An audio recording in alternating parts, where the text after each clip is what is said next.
Gee, Napoleon, what do you want to do today? The same thing we do every day, Jerome. Try and take over the world. C'est minus, c'est cortex in minus. Phew, luckily we defeated that guy. Now things can go back to the way they were. I mean, it would be catastrophic if Napoleon left behind weird ideas like republicanism, nationalism, or human rights. Yeah, at least it's all over now, right? Right?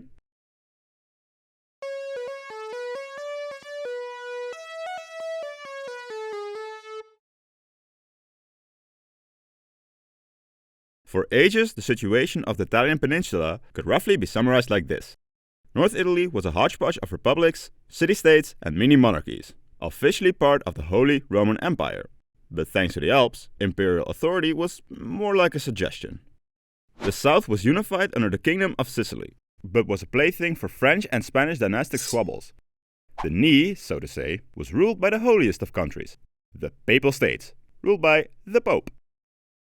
But who could forget the times when Italy ruled all of Europe? Well, certainly not the Italians. Already in the waning days of the Middle Ages, there was a desire for an independent, or perhaps united Italy within intellectual circles. Think of Dante and Machiavelli. A desire that mostly stemmed from Italy being home to several conflicts throughout the ages. Some rulers like Cosimo de' Medici also made it their foreign policy. These attempts and desires, however, bore little fruit. So this divided Italy remained more or less the status quo for centuries. It's the end of the 18th century. It's business as usual. Britain is busy ruling the waves. Poland is busy disappearing. France is... oh no.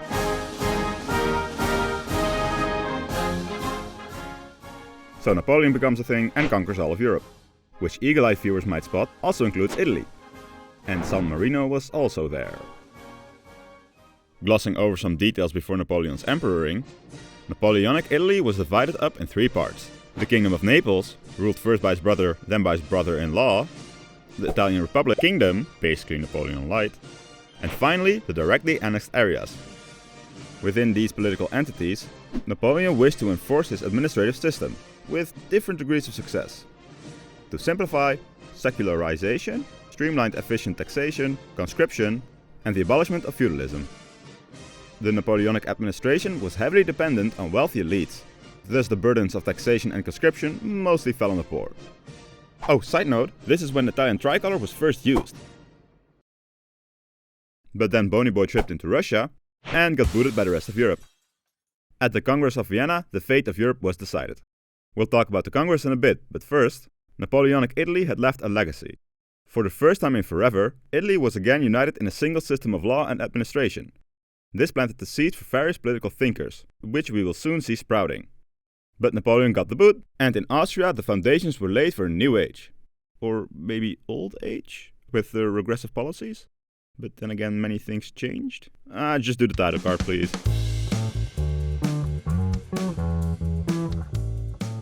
The foundations for this new age were determined at the Congress of Vienna in 1815. I won't discuss the entire Congress right now, only the parts that are of interest for our current topic. If you want to learn more, I suggest watching the following video once you're done here. Nyeh. But the main point of the Congress was the implementing of conservative ideals. They reacted to the ideals like constitutionalism, republicanism, nationalism, progressivism, human rights and stuff, with suppression. Hence they were called reactionaries. Then for the territorial changes, the thing that gets the blood of most history nerds pumping. The Congress took the pre-Napoleonic borders as a starting point. And the Italy designed by Austrian Foreign Minister Klemens von Metternich can be divided into three categories post-Congress: restored states, states under new Austrian management, and annexed areas. First the Austrians. They became Italy's watchdog and were made the sole great power to hold sway in the peninsula. To achieve this, the following states were restored and given Habsburg rulers, most notably the Grand Duchy of Tuscany. Then for the restored states. First up, the holiest of boys. The Papal States were given back their Italian possessions, but had to relinquish their French territories to France. The Bourbon kings of Sicily were given back Naples and created the kingdom of the two Sicilies. San Marino was also there. I won't dwell too much on annexed territories, but there are three of interest: the Duchy of Milan and the mercantile republics of Venice and Genoa. The first two were annexed by Austria. Within Veneto-Lombardy was the Quadrilatero, 4 fortified cities which formed the power base of the Austrian army and defenses in Italy. That leaves us with one more Italian state, one that will become key in the events to come, and the annexer of Genoa, the Kingdom of Sardinia. This state found its origins in the county of Savoy and had steadily grown in size. See, Savoy was in a uniquely good position. Its location made it the perfect buffer state between the French and Austrians. This meant that neither of them really wanted them to shrink in size, because a weak buffer state would be beneficial for their enemy. After the War of the Spanish Succession, the House of Savoy became kings of Sardinia. But they preferred ruling from the mainland, thus the Kingdom of Sardinia is often called sardinia-piedmont. After the Congress, the king was restored and the kingdom was made extra beefy by annexing the Republic of Genoa. Next to this, they were made the protector of Monaco, and were practically the only truly independent Italian state. So after the Congress, many rulers returned, carrying with them a love-hate relationship with the Napoleonic system. On the one hand, they loved the efficiency of the Napoleonic administration, but they did not really care for the progressive elements. Most poor people also didn't remember it fondly, mostly associating it with her anti-church stances, the heavy tax burden, and the conscription. But the states kept most fiscal aspects of Napoleon in place, for obvious reasons. Like in the rest of Europe, the restored rulers held reactionary views and policies. The anti-progressive regimes led to unrest throughout Italy. The areas held by Austria and their Habsburg relatives were the most serene. But that was probably due to Metternich not shying away from applying military force to quell unrest. After some uprisings in 1821, Italy appeared to calm down a bit. But tensions were boiling under the surface. Every now and then there were small riots, but every major uprising was quelled by the Austrians. Whenever these uprisings were put down, the Italian governments promised to be good boys and make some reforms. But when everything calmed down, they repealed them as fast as they could. This kind of had the funny effect of making the conservative Austrians champions of progressive reforms. See, their main interest was stability and order, so they forced governments to adapt here and there. But since they were also the ones stamping out unrest and protecting the reactionary regimes, they were also seen as the oppressor by the Italian people. So now the camel got more and more straws on her back. But before the final straw gets added, we need to answer an important question.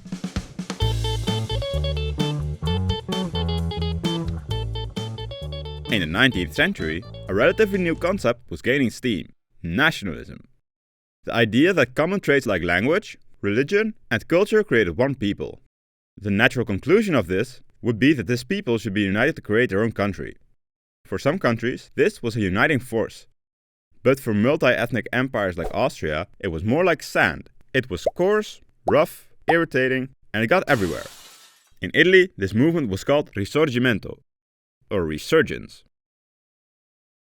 But most Italian commoners often didn't feel anything for this resurgence.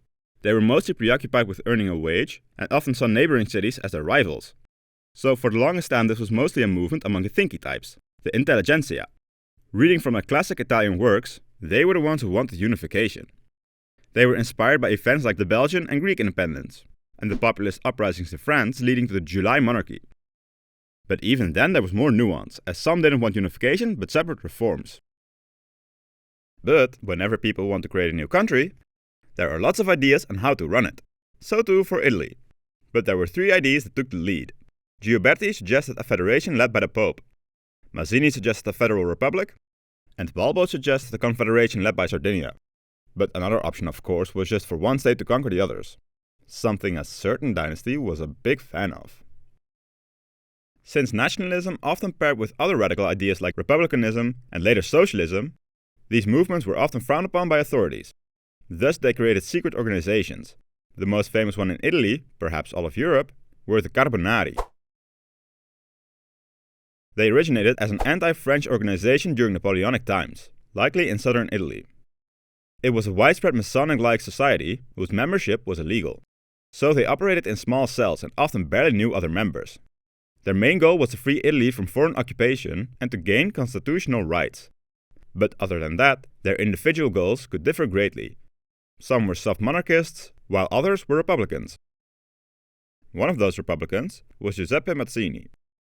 This ascetic monk lookalike from Genoa joined the Carbonari in his youth, but was ratted out by a fellow member, and authorities gave him the choice between exile or remote house arrest. He chose exile to Marseille. Now in Marseille something changed in Mazzini's mind. He became less practical and more ideological. He fell in love with Italy in his imagination, a land filled to the brim with patriots, ready to die for the nation at the drop of a hat. From Marseille, Mazzini would start his most influential works. He founded a group known as Young Italy. It had many elements from secret organizations, like oaths, code names, and passwords. But they operated a tad more in the open and heavily used the printed word. Throughout the 1830s, this group was behind a lot of terrorist attacks and riots. Mazzini is often seen as a man of the people, but there's an interesting twist to his philosophy. He made a distinction between popolo, the people, and gente, ordinary folk. The distinction being that popolo have a national awareness. He thought the gente were not to be despised, but they were also not to be celebrated. So, basically, join Young Italy today. I'm doing my part. Nationalism guarantees popoloship. Would you like to know more? At first, Mazzini mostly focused his attention on the intelligentsia. The guys who were already open to nationalist sentiments. But while living in Britain, after being banned from Marseille and then Switzerland, he shifted his attention to the working class. And then a fateful year comes around.